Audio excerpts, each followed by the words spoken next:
no different than the consumer that spends $100 to get their clubs fit. The golf ball has the same ability to manipulate launch conditions. Combine the two, and you can hit the golf ball further, and you can hit less clubs into the green, and there's great benefit there. So ball fitting continues strong for us. 25 teams around the country in 2013. We'll do 3,600 events and add upwards of 50,000 consumers to our database. So 200,000 will turn into $250,000. We like to call it that. But of those 200,000, we fit about 80,000 consumers into the E-Series in the last 5 years. So we know a lot about this golf ball. If you remember back to 2005, this was really all that existed, the 5 and the 6. Right. They came out, and the construction-wise, they were actually the same. You know, there's been some change to the core and the cover materials and the mantle layer, but these were the two golf balls that we worked with, and through ball fitting, we recognized that we were missing a segment of the market, and we added the E7 2 years later in the second generation of the golf ball in 2007. If you guys remember, in last generation of the E-Series, we added the dual dimple. Right. But the dual dimple is a visual change, and it is significant. It actually impacts the golf ball in a couple different areas.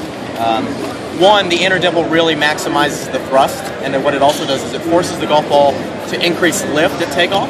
But the outer dimple itself is really designed to shallow out the landing angle. When you think about an airplane coming into the airport, basically the intent is not to come in at 70 degrees because the too steep landing angle is going to make for a bumpy landing. Just like a golf ball, if you come in too steep, you hit, you're in your pitch mark, you're done. But the shallow landing angle will force the golf ball, you know, basically to put the wheels down and keep moving forward, and that's where a lot of the distance comes from. We actually took the dual dimple technology and moved it into the B330 lineup, the Tour Performance Series, in 2012, and we paid more win bonuses in 2012 than we ever have, right? So Branko's Audi wins. Been playing the S version, love them. Yeah. So you guys know B330, B330S, the RX and RXS for lower club head speeds.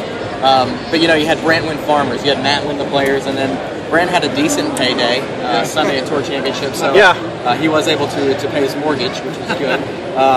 But you know, it really what an incredible year for us, and dual dimple technology proved to work not only for the Distance Performance Series, but also for our Tour players as well. So where am I going with that? Well, the E-Series, really the biggest change for this golf ball is the revamped dual dimple. We went in, and what we did was we took away 4 dimples, and you look at me and you say, what the heck difference does that make? What it allowed our engineers to do is actually expand the size of the dimple, which means more surface coverage, which affects overall trajectory.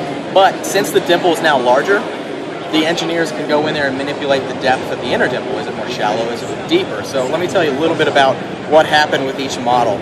E5, just so you know who it fits, E5 is 2-piece urethane construction. And why is that significant? The combination of the two, a medium firmness core and the urethane cover, promotes increased backspin off the driver. So this is a consumer that, you know, tends to hit it relatively low. Where they benefit most is from the increased lift, and that's the 2-piece construction.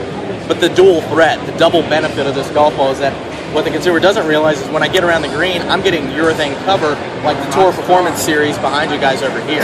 I get a urethane cover that gives me nice stopping power, so we like to call this the distance and control. The E6 is the golfer that's really struggling with the hooks and the slices. This is the high spin player. When they come to us, they might have 3,800 RPMs of backspin, 4,200 RPMs of backspin. I fall into that category. That's Dave over there. I saw the day. I just didn't get the elbow. So this is a high spin player. The trajectory is usually typically pretty high because of the spin. You think back to the Bellata days where you can see the golf ball literally rise.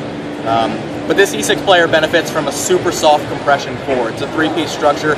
So what does it really do? It just minimizes the spin by compressing the golf ball properly. The golf ball rotates in this direction, but it also rotates on an axis, right being slide spin, left being hook spin. The more we can minimize the dispersion, the further and greater potential you have to get the golf ball longer. The E7 is really designed for the consumer who's not any of these two individuals, typically a higher head speed player. They hit the golf ball plenty high enough. They don't need to get the golf ball up in the air. They're not struggling left and right. They're just looking for maximum distance. It's the playing partners that go out there, and they're 2 clubs behind, you know, their best friends that they've been playing with for the last 8 years. And when it comes down to it, they're tired of being in that position. They just want to hit it further. They make a lot of center strikes. They might be around 100 miles per hour club head speed, but it's all about maximum distance. With a revamped gradational core, we've been able to really increase the ball speed. The ball speed equates to more distance, and E7 is the pure distance player. Now, I just want to make reference to a couple different things in the changes of the inner dimple structure of these 3 golf balls. Here's what we found. E5 forces the golf ball up in the air, but what we found is the peak trajectory wasn't as high as it should be, so the inner dimple is more shallow to create additional lift. E7 is the same way. It was a little bit too flat, so we shallowed out the inner dimple. Again, golf ball trajectory actually went out just a touch via the inner dimple.